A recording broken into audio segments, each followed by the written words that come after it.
하나님 말씀은 우리 시편 119편 105절 말씀입니다. 시편 119편 105절 말씀입니다. 시편 119편 105절 말씀 한 구절입니다. 우리 다 같이 함께 합독하겠습니다.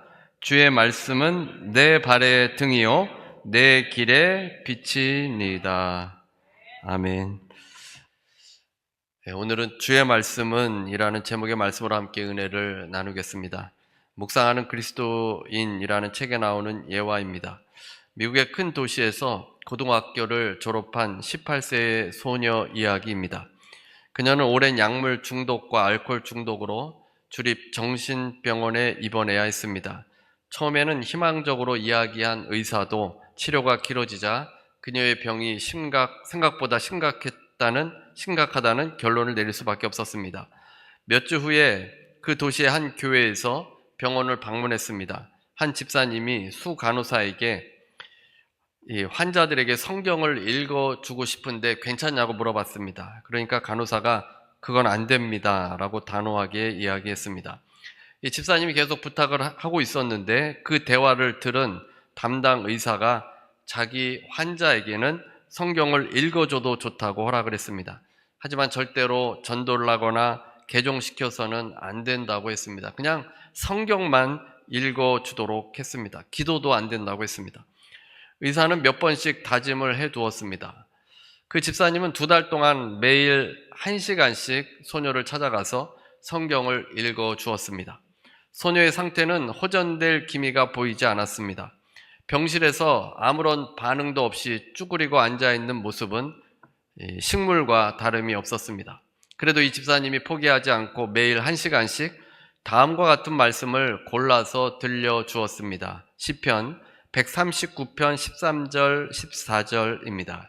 주께서 내 내장을 지으시며 나의 모태에서 나를 만드셨나이다. 내가 주께 감사함은 나를 지으심이 심히 기묘하심이라. 주께서 하시는 일이 기이함을 내 영혼이 잘 아나이다.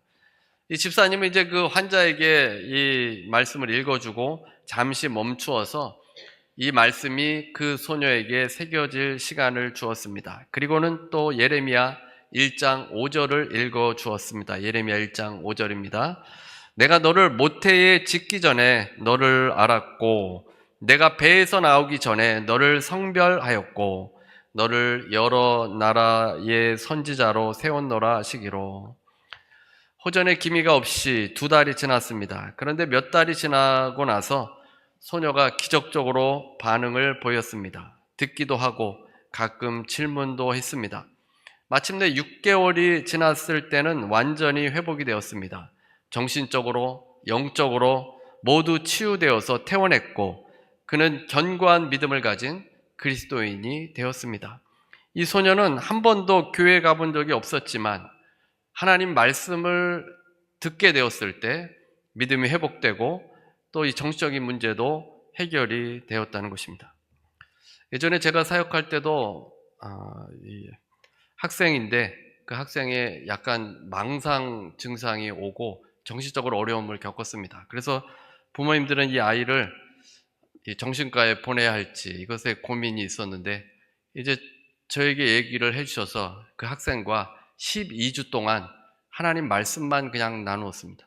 근데 그 12주 동안 지나면서 말씀만 함께 나눴는데 이 학생이 정상적으로 돌아왔습니다. 그러니까 하나님 말씀이 우리에게 이 히브리서 말씀처럼 살았고 운동력이 있어서 좌우에 날선 어떤 검보다도 예리합니다. 그 말씀이 우리를 살리게 되고 이 말씀이 우리를 다시 회복시켜 줍니다. 말씀을 묵상해 보면 여러분들이 이제 우리가 40일 다 되어가고 있는데 하루라도 이 말씀을 붙잡지 않으면 좀 허전함을 느끼셔야 됩니다. 그래서 말씀을 오늘 붙잡고 하루 종일 되새기면서 보내야 우리가 살아나게 됩니다. 오늘 이제 40일 마지막 주일인데 이번 금요일까지 말씀 묵상을 하게 됩니다. 매일 여러분이 성실하게 말씀을 묵상하셨다면 어떤 부분들이 마음에 남아서 하나님의 뜻을 분별하는 데 도움이 되었을 것이고, 또 여러분이 순종해서 하나님 나라에 쓰임을 받게 되셨을 겁니다. 말씀 묵상은, 성경 공부는 전체 성경에 대해서 여러분이 공부하는 거고, 말씀 묵상은 그 하나님의 말씀을 내 것으로 만드는 과정입니다. 그래서 무엇보다 여러분이 묵상을 해야 이 성경의 말씀이, 하나님의 말씀이 내 것으로 되어집니다. 말씀이 자신을 살렸다는 분이 사실 너무나도 많은데, 그 중에 김기현 목사님이 또 자신은 말씀 때문에 살았다고 말합니다. 모든 사람의 성경 묵상법이라는 책에서 묵상에 대한 이유를 말했습니다.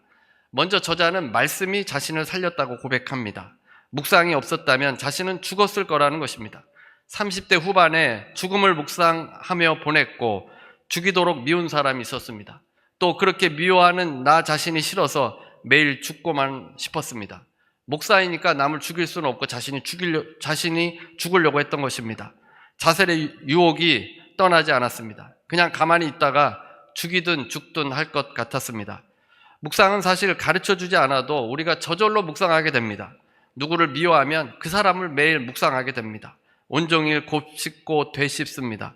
또 누군가에게 그 미운 사람을 이야기하면서 또 그 사람을 묵상을 하게 됩니다. 부정적인 묵상입니다. 분노에 사로잡히면 2시간이고 3시간이고 악한 것을 상상하며 시간을 보냅니다. 그런데 이 저자는 다행히 하나님 말씀을 묵상했습니다. 마가복음 1장 11절입니다. 너는 내 사랑하는 아들이라 내가 너를 기뻐하노라. 이 말씀을 묵상하면서 펑펑 울었다고 합니다. 내가 사랑받는 아들이구나. 많은 사람이 나를 비난해도 한 분 하나님만은 내 모습 그대로를 인정해 주시는 분이시구나. 더 좋은 것은 그 다음 절인데 내가 너를 기뻐하노라. 하나님께서 너를 기뻐한다고 했습니다. 내가 주님의 기쁨이구나. 주님의 기쁨이 되려고 노력하지 않아도 이미 자신은 주님의 기쁨이었습니다. 김 목사님이 하나님의 기쁨이듯이 다른 사람에게도 기쁨이 될 것이라고 하나님께서 말씀해 주셨습니다. 정말요? 제가요? 하면서 엉엉 울었다고 합니다. 그것은 하늘의 소리였습니다. 이 땅의 소리를 주야로 묵상했다면 죽었을 겁니다. 그러나 자신의 귀에 들려온 주님의 말씀으로 견디어냈습니다. 묵상이 살렸고 또 묵상이 교회를 살렸다고 했습니다. 이 말씀이 교회를 살리겠습니까? 종교개혁이 그 증거입니다. 중세 후기의 교회는 타락할 대로 타락했습니다. 그 타락한 교회를 살린 것은 다름 아닌 말씀입니다. 교황과 사제들의 세상이 되었고 추기경과 대주교직위를 매매하고 8살 아이가 추기경이 되기도 했습니다. 자격 부족이었고 함량 미달의 사제들이 넘쳐났습니다. 루터는 이 잘못을 말씀에서 찾았습니다. 중세 교회가 3가지 잘못을 저질렀는데 교황과 교회 전통이 성경 위에 군림했고 마지막으로는 교황과 사제를 제외한 모두에게 성경을 읽고 해석할 능력을 박탈한 것입니다. 교회는 성경 읽는 것을 불온시했습니다. 당시 교회는 아예 성경을 읽지 못하게 했습니다. 주기도문을 영어로 번역해서 자녀들에게 가르쳤다고 일가족이 화형당했습니다. 중세 카톨릭 때는 그렇게 했다는 것입니다. 당시에는 무식한 평신도가 성경을 잘못 읽으면 안 된다는 이유를 내세웠습니다. 그러나 루터는 교황조차 성경을 잘못 해석할 수 있고 성경을 배워야 한다고 했습니다. 또한 성경이 어려운 라틴어로 되어 있기 때문에 보통 사람들은 읽기가 어려웠습니다. 그래서 루터는 독일어로 성경을 번역해서 모든 사람들이 읽고 묵상하도록 한 것입니다. 그래서 사람들이 하나님의 말씀인 성경을, 이 독일어로 된 독일 그 시민들이 이제 성경을 읽고 낭독하고 손으로 베껴 쓰면서 교회가 성경과 다른 모습으로 나아가고 있다는 것을 깨닫게 된 것입니다. 세상과 이 교회는 달라야 하는데 정말 성경과는 정반대로 그것을 하나님의 뜻이라고 붙들고 있었던 겁니다. 그래서 도저히 성경 읽기 이전으로 돌아갈 수가 없었습니다. 사실 루터도 두려웠지만 성경에 쓰인 대로 밀고 나가서 종교개혁을 이룬 것입니다. 그러니까 말씀이 교회를 살린 것입니다. 한국은 선교사보다 성경이 먼저 들어온 나라입니다. 세계 교회 역사에서 찾아볼 수 없는 예입니다. 선교사가 국내로 들어올 수 없는 상황이었기 때문에 선교사 대신 성경을 번역해서 보내기로 한 것입니다. 기독교 신앙에 관심 있는 사람들이 성경을 읽고 예수를 믿고 교회를 세웠습니다. 나중에 우리나라에 온 선교사들은 이미 성도가 있음을 확인했습니다. 그리고 성경을 공부하는 사경회가 하나의 문화로 자리를 잡았습니다. 당시 성도들은 성경 공부에 대한 일념으로 어깨에 쌀과 솥, 이불을 둘러매고 며칠씩 수백 리를 걸어왔습니다. 그래서 말씀을 공부하고 말씀을 듣고 또 실천했습니다. 집안의 노예를 해방시켜주고 빈 문서를 불사르고 세상의 빛과 소금이 되었습니다. 이 말씀 묵상이 사람을 살리고 교회를 살립니다. 그런데 성경에 보면 말씀 묵상은 명령입니다. 우리가 해도 되고 안 해도 되는 게 아니라 말씀은 명령이라는 겁니다. 신명기 6장 4절에 이렇게 시작합니다. 이스라엘아 들으라. 묵상은 하나님의 명령이라는 겁니다. 이스라엘은 들으라. 여러분이 하나님의 자녀라면 하나님의 말씀을 들어야만 합니다. 창조주 하나님께서 말씀하시는데 당연히 들어야 하지 않습니까? 아버지가 말씀하시면 자식은 들어야 합니다. 아버지의 권위를 존중한다면 듣지 않을 수 없습니다. 명령입니다. 그 말씀이 우리에게 생명이 되고 이 말씀이 우리에게 유익이 되기 때문입니다. 사람이 말씀으로 창조되었기 때문에 하나님의 말씀을 들어야 우리가 살아갈 수 있습니다. 자동차에는 휘발유를 잘 넣어야 잘 달립니다. 근데 휘발유 넣는 차에 경유를 넣으면 안 됩니다. 내면에 주의 말씀으로 채워지지 않으면 우리가 잘 살 수 없습니다. 헛된 것들로 채워지면 우리가 잘 살지 못하고 이 말씀이 채워지지 않으니까 우리 인생에 자꾸만 문제가 생기는 것입니다. 말씀을 듣지 않게 되니까 세상의 말을 듣게 됩니다. 그래서 하나님의 말씀을 듣는 것이 명령이고 그 말씀을 듣는 훈련을 해야 합니다. 매일 여러분들이 하나님 말씀 한 구절이라도 읽고 묵상하고 그 듣는 연습을 하면 여러분의 관계도 회복이 됩니다. 하나님 말씀을 듣는 습관이 들어오면 다른 사람이 말할 때도 듣게 되기 때문에 관계가 세워질 수 있습니다. 여러분들이 이 하나님 말씀 묵상을 그냥 우습게 여기지 말고 정말 변화되고 싶고 가정이 살아나고 내 인생이 살아나려면 이 말씀 붙들어야 합니다. 말씀 묵상은 늦는 때가 없습니다. 우리가 이 땅에 살아가는 동안 항상 말씀을 묵상해야 합니다. 시간이 없다는 말 하지 마십시오. 이번 주에는 오늘 읽은 본문 말씀 한 구절입니다. 10분도 하루에 시간 낼 수 없는 사람은 없습니다. 말씀의 필요성을 생각하고 이 말씀을 묵상해야 합니다. 아우슈비츠에서 살아남은 정신과 의사 빅터 프랭클린에게 어느 어머니가 살고 싶지 않다고 넋두리를 하였습니다. 오래도록 듣고 있던 이 정신과 의사는 물었습니다. 죽어야 할 이유가 그리도 많은데 죽지 않고 사는 이유가 있나요? 그녀는 아들이 하나가 있었습니다. 아들 때문에 살고 있습니다. 프랭클린은 99가지 죽을 이유를 찾지 말고 살아야 할 한 가지 이유 때문에 살라고 했습니다. 왜 살아야 하는지 아는 사람은 어떤 상황에도 견딜 수가 있습니다. 묵상해야 할 수만 가지 이유, 묵상하지 말아야 할 수만 가지 이유를 자꾸만 대지 말고 묵상해야 하는 한 가지 이유만이라도 붙잡으면 우리의 삶에 하나님의 말씀으로 채울 수가 있습니다. 왜 묵상합니까? 살기 위해서 묵상하는 겁니다. 묵상하면 회복됩니다. 우리 교회 올해 표어가 주의 말씀대로 회복하게 하소서 말씀입니다. 시편 119편 107절 주의 말씀대로 회복하게 하소서. 주의 말씀이 우리를 회복되게 만듭니다. 말씀이 우리를 변화시킵니다. 말씀이 우리를 성장시킵니다. 말씀이 우리를 치유하고 온전한 삶으로 이끌어 인도합니다. 말씀이 우리를 그렇게 인도하는데 말씀 묵상을 여러분이 반드시 매일의 삶 가운데 해야 합니다. 성경에서 말씀의 사람이 누구입니까? 한 사람을 꼽으라면 아마 다윗을 꼽게 될 겁니다. 오늘 시편을 기록한 사람도 다윗입니다. 다윗은 항상 편안한 삶을 살았던 사람은 아닙니다. 다윗은 이새의 막내 아들로 태어났습니다. 성실하게 양을 치던 소년이었습니다. 사무엘이 이스라엘의 왕을 세우기 위해서 기름 붓기 위해서 이새의 집에 왔을 때 이새는 자신의 아들 7을 불러 세웠습니다. 다윗은 그곳에서 빠져 있었습니다. 다윗이 어리기도 했지만 아버지가 생각하기에 왕의 제목은 아니라고 생각했던 것입니다. 사무엘은 이새의 아들들을 보게 되었는데 괜찮은 아들들이 많았습니다. 하지만 하나님께서 외모를 보지 말라고 하시면서 택하지 않으셨습니다. 사무엘은 다른 아들을 찾았고 그제서야 다윗이 오게 되었습니다. 사무엘은 다윗에게 기름을 부었습니다. 이제 다윗이 이스라엘의 왕이 되는 겁니다. 근데 즉시 왕이 되는 것이 아니라 약 15년 정도가 걸렸습니다. 다윗은 골리앗을 넘어뜨린 후에 사울의 시기심 때문에 목숨의 위협을 느꼈고 사울을 피해서 아둘람 동굴이나 여러 곳에 피신하며 도망자의 삶을 살았습니다.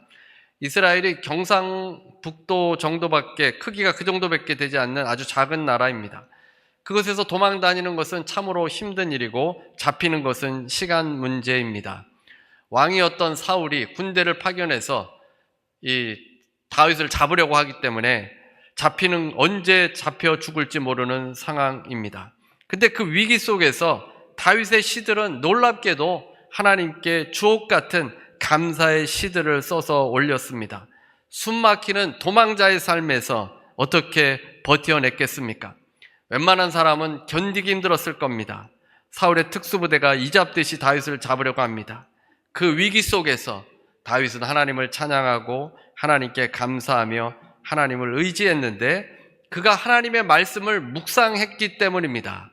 시편 1편 1절을 시작하면서 복 있는 사람은 악인들의 꾀를 따르지 아니하며 2절입니다. 오직 여호와의 율법을 즐거워하여 그의 율법을 주야로 묵상하는도다. 전통적으로 시편 1편은 다윗의 시로 보고 있습니다. 시편 1편 1절은 대부분이 아는 시입니다. 여기서 복 있는 사람은 히브리어로 아레시 하이시라는 단어입니다. 히브리어는 대체적으로 복을 두 단어를 사용하게 되는데 바락이라는 단어와 아슈레라는 단어입니다. 우리가 잘 아는 오바마 대통령의 이름이 버락 오바마이지 않습니까? 이 바라크가 성경에 나오는 복, 번성하고 성공하는 복, 잘되고 형통하는 복을 말합니다. 바라크입니다. 복을 빌어줄 때는 대부분 이 바라크의 복을 빌어줍니다. 이스라엘이 가나안 땅에 들어와서 하나님의 복을 받아서 샬롬을 경험하면서 형통하게 되었는데 이 바라크의 복이 이스라엘에게 임했기 때문입니다. 그래서 유대인들은 이 바라크라는 복을 빌어주고 또 이 복을 받기를 원합니다. 그런데 시편 1편 1절에서는 바라크라는 단어가 쓰이지 않고 아슈레라는 단어가 쓰였습니다. 아슈레는 축복보다는 행복에 가까운 단어입니다. 한국의 쉬운 성경이라는 번역이 있는데 그 성경에는 시편 1편 1절을 행복한 사람은 나쁜 사람들의 꼬임에 따라가지 않는 사람입니다로 번역을 했습니다. 복을 행복으로 번역을 한 것입니다. 여기서 복은 해피, 행복입니다. 바라크는 일방적으로 하나님께서 주시는 은혜를 말한다면 아슈레는 하나님으로부터 받은 바를 누리는 것을 말합니다. 그러니까 하나님께서 주시는 것을 누릴 수 있는 사람은 악인의 꾀를 따르지 아니하며 죄인들의 길에 서지 않는 사람들, 모든 악과 단절된 사람이 주님께서 주신 행복을 누릴 수 있다는 것입니다. 그리고 하나님의 율법, 그 하나님의 말씀을 즐거워하는 사람도 행복을 느끼며 사는 겁니다.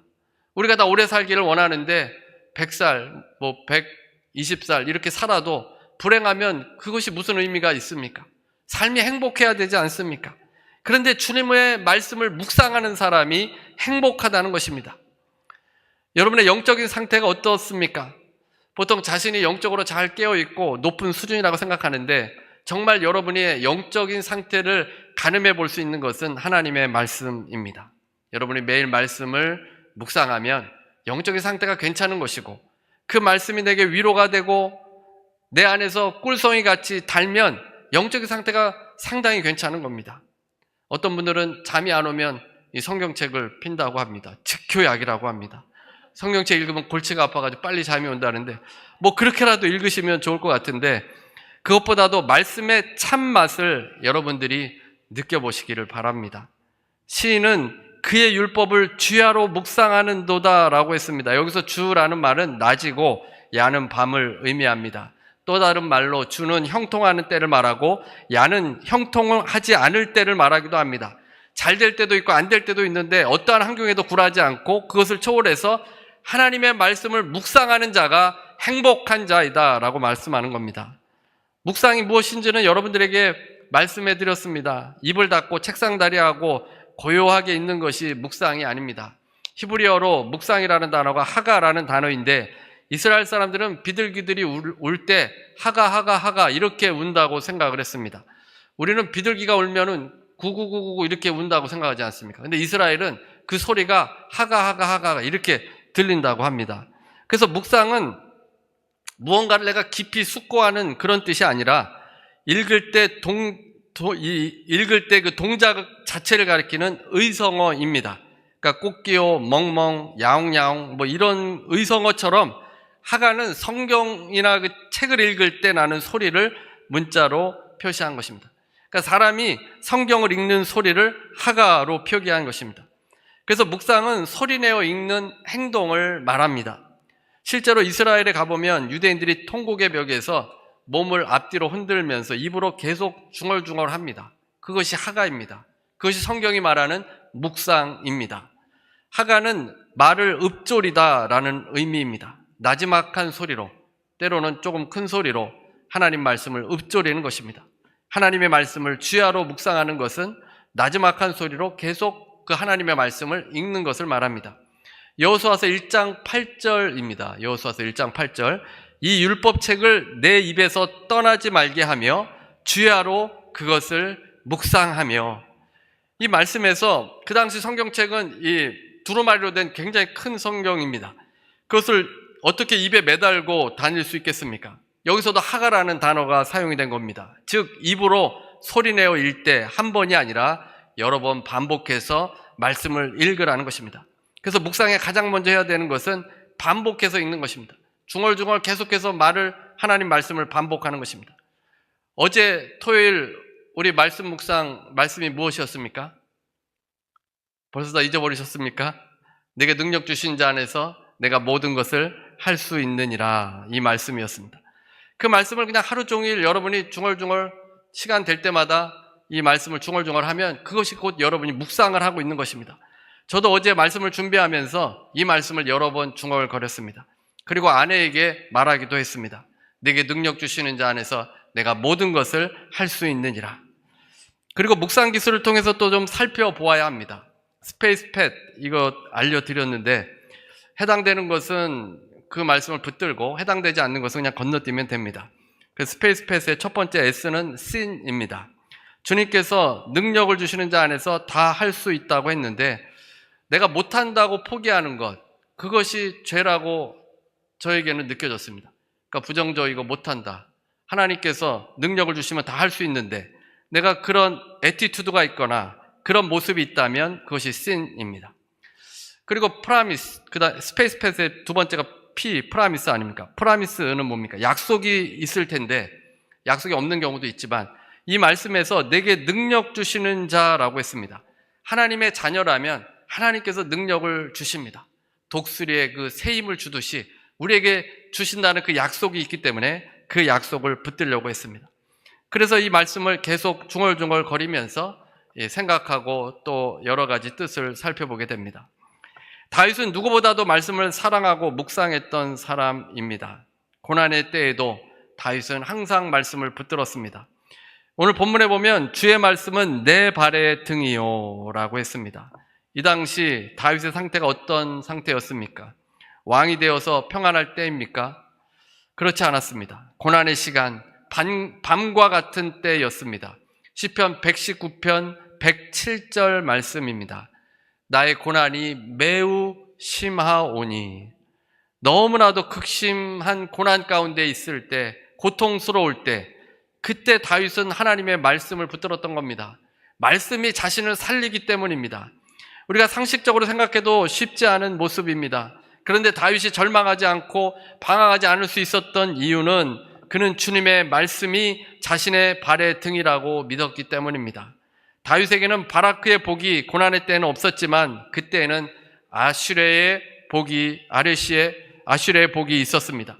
주의 말씀으로 밤에도 등불을 지켜주시는 그 하나님의 말씀을 따라서 살았습니다. 등불은 우리가 가야 할 길을 환하게 비춰주지는 않습니다. 낮이 되면 모든 것이 다 환해서 다 볼 수 있지만 등불은 내가 가야 할 한 걸음 한 걸음만 비춰줄 뿐입니다. 그래서 하나님의 말씀이 매일 하루 매 순간 걸어갈 수 있는 그 길만 한 걸음 한 걸음 보여주는 겁니다. 그 등불이 없다면 길을 잃어버리고 낭떠러지로 떨어져 버리고 말 것입니다. 작은 랜턴이라도 하나 있으면 어두운 길도 두렵지 않습니다. 내 앞을 비추면서 내가 걸어가야 할 길만 비추면 됩니다. 장애물을 피하면서 걸어갈 수 있습니다. 겸손히 주님과 함께 한 걸음 한 걸음 말씀을 가지고 나아가면 주님께서 좋은 길로 인도해 주십니다. 주야에 말씀을 붙들면서 주님께서 인도하시는 대로 살아야 합니다. 말씀 묵상은 여러분을 살립니다. 성경책 닫아놓지 마시고 성경을 열고 하나님의 말씀을 묵상하시기 바랍니다. 여러분이 살아나는 그 놀라운 경험을 하게 될 겁니다. 가정이 살아나고 나라가 살아나고 모든 열방이 살아나는 것은 하나님의 말씀입니다. 주의 말씀은 내 발의 등이고 내 길의 빛이십니다. 이 사실을 기억하시고 늘 주님 말씀 붙들어서 회복되는 여러분 되시기를 주님의 이름으로 축원합니다. 우리 찬송가 521장 찬송 부르시고 기도하는 시간 갖도록 하겠습니다. 은혜로우신 하나님, 우리가 부족하고 연약하고 아둔합니다. 아버지, 주의 말씀을 붙들어야만 아버지 주의 뜻대로 아버지 지혜로운 자로 명철한 자로 살아갈 수 있습니다. 하나님, 매일의 삶에서 아버지 주의 말씀 늘 묵상하는 자가 되게 해주셔서 아버지 우리가 행복한 삶을 살게 하시고 어떤 환경에서도 주님만 붙잡음으로 인해서 믿음으로 담대할 수 있는 그 신앙이 되어질 수 있도록 주여 도와주옵소서. 아버지, 말씀을 통해서 우리가 살아나는 역사가 일어나기를 원합니다. 회복되는 역사가 일어나길 원하며 또 기적의 역사들도 체험하기를 원합니다. 하나님 말씀 묵상하는 주의 백성들 주님 함께해 주옵시고 병을 고쳐주시고 아버지 문제가 해결받게 해 주옵시고 사람이 변화되는 놀라운 역사, 가정이 변화되고 일터가 변화되는 역사들이 일어나도록 인도하여 주옵소서. 예수 이름으로 명하노니 모든 병만은 떠나갈지어다. 예수 이름 명하노니 머리부터 발끝까지 강건하게 될지어다. 몸을 아프게 하고 괴롭게 하는 통증은 예수 이름 명하노니 떠나갈지어다. 아버지 강건하게 붙잡아 주옵소서. 하나님, 또 여러 가지 문제로 마음 아파하고 괴로워하고 고민하고 갈등하고 있습니까? 하나님 말씀 붙들게 하여 주셔서 하나님 그 모든 문제들이 떠나가게 해 주옵소서. 예수 이름 명하노니 흑암의 세력은 가정과 일터에서 떠나갈지어다. 마음과 생각에서 예수 이름으로 명하노니 떠나갈지어다. 하나님 평안을 얻게 하시고 감사하는 삶이 회복되게 하시고 기쁨으로 가득 찬 인생들 되어질 수 있도록 주님 도와 주옵소서. 지금은 우리 주 예수 그리스도의 무한하신 은혜와 아버지 하나님의 극진하신 사랑과 보혜사 성령님의 교통하시고 내주하시고 충만케 하심이 오늘 함께 예배드리는 모든 성도들 위해 개인 가정 일터 위에 주의 말씀을 묵상하며 말씀을 따라 사는 모든 주의 백성들 위해 지금부터 영원토록 함께 있을지어다.